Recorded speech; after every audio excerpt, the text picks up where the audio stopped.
Écoutez, merci pour tous ceux qui sont à l'heure. Donc, bien voilà, deuxième séance, on rentre un peu dans le vif du sujet de cette année, qui sont vraiment les communautés chrétiennes, je vais dire toujours existantes, hein, puisque jusqu'à maintenant, la fois dernière, nous avions étudié plutôt les différentes hérésies pré-nicéennes, donc avant ce fameux concile de Nicée. Alors, on parle ce soir de deux grandes communautés qui sont les Assyriens et les Chaldéens. En fait, on est toujours hein, dans des problèmes de doctrine christologique, c'est-à-dire relative à la personne de Jésus, et on va le voir, on est en 424, et il y a déjà des tensions entre Antioche, Constantinople, Alexandrie, des tensions parce que les successeurs de Constantin, Théodose Ier, Théodose II, tendent un peu à se rapprocher d'Antioche, à grignoter du terrain. Et puis de l'autre côté, l'empire sassanide, du côté perse, tente lui aussi de montrer son identité. Et puis le patriarcat d'Alexandrie prend une certaine autorité. Donc tout cela fait qu'en 424, eh bien, il y a déjà un catholicosa donc qui se crée à Séleucique-Ctésiphon. Voilà, c'est une ville à l'époque qui est, on pourrait dire aujourd'hui, dans la banlieue de Bagdad.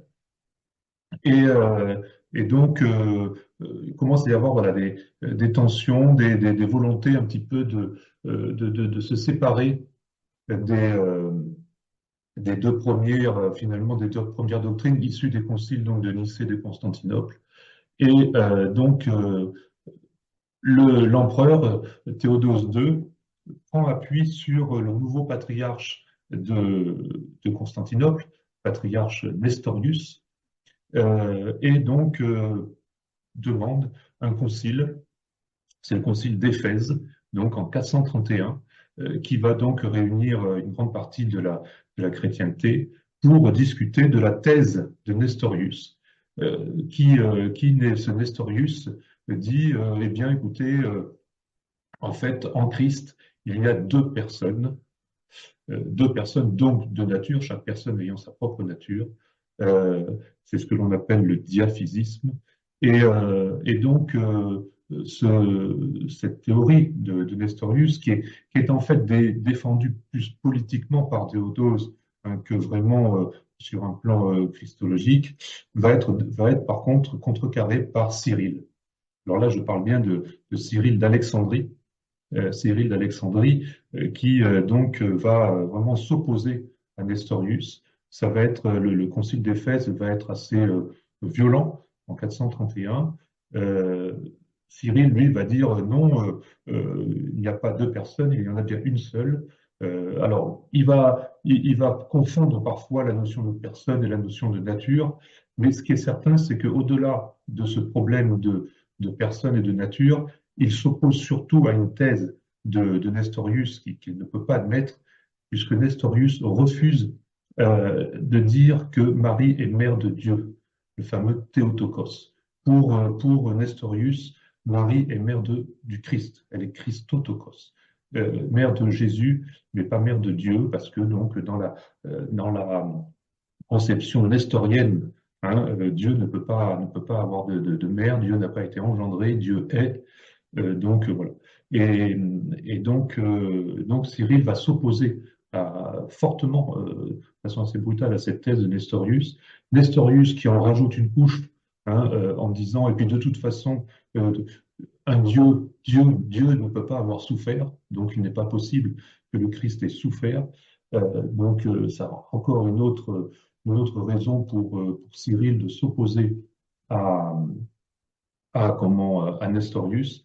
On le voit, on commence à rentrer, et ça va nous poursuivre pendant plusieurs soirées, on rentre dans les oppositions vraiment entre cette église d'Antioche, que les spécialistes disent une école exégétique, c'est-à-dire qui vraiment s'attache au sens littéral des choses, et puis une école d'Alexandrie qui va plutôt privilégier un commentaire très allégorique de la vie de Jésus et de la chrétienté. Donc ces oppositions de fond hein, font que eh bien, cette église, cette église finalement nestorienne va se séparer, ne va pas admettre le concile d'Éphèse, hein, qui a été donc finalement, on pourrait dire entre guillemets, gagné par Cyril, et donc ne va accepter que les deux premiers conciles de la chrétienté, le concile de Nicée et le concile de Constantinople. Donc on dira de cette église que c'est l'église des deux conciles. Voilà. Et, euh, et donc les partisans de Nestorius vont surtout gagner l'Est de la chrétienté, c'est-à-dire partir vers la Perse. On les appellera d'ailleurs les chrétiens de Saint Thomas. Et on va en parler pendant 2 soirées ou 3 soirées des chrétiens de Saint Thomas, parce qu'il y a plusieurs églises que l'on peut appeler chrétiens de Saint Thomas. Donc quand je dis une expansion vers l'Est, je pense bien sûr à l'Inde, à l'Indonésie, à la Chine, au Japon, à Chypre aussi. Hein, on reparlera de Chypre tout à l'heure. Voilà. C'est une très vive et très forte extension, puisque jusqu'au milieu environ du XIIe siècle, 50%, on estime à 50% de la chrétienté était, était nestorienne, avec plus de 200 diocèses répartis dans ces différents pays. Voilà. Et puis bien sûr, vous le savez, donc, toutes les persécutions à partir du XIVe siècle, du XIIIe, XIVe siècle, vont faire que ces églises vont disparaître petit à petit, même si elles persistent toujours, hein. Notamment la grande persécution de Tamerlan au XIVe siècle, qui va vraiment les repousser dans des confins. En 1552, il y a une contestation au sein des nestoriens, parce qu'en fait, la transmission des charges épiscopales et des charges, de différentes charges des prêtres, enfin, surtout épiscopales d'ailleurs, oui, plutôt, se faisait d'oncle à neveu. Et là, donc, il y a un patriarche qui s'appelle Jean Soulaga, qui va refuser cette notion de transmission d'oncle à neveu, et finalement va choisir de se soumettre à Rome. Voilà. À cette époque-là, c'est le pape, c'est Jules III qui bien sûr va accepter, et c'est donc la naissance des Chaldéens. Voilà, on connaît peut-être plus les Chaldéens que l'Église des deux consuls, hein. Donc on aura du coup à partir de 1552, au sein de l'Église des deux conciles, pardon, les Assyriens, qui sont restés fidèles au nestorianisme, donc à la notion de Jésus en deux personnes, et les Chaldéens, qui continuent, bien sûr, de pratiquer la liturgie dont on va parler des nestoriens, mais qui se rallient à Rome et qui acceptent donc de revoir leur position sur la nature humaine du Christ et accepter que le Christ soit bien une personne. On verra plus tard une personne et, euh, et deux natures. Voilà, donc c'est...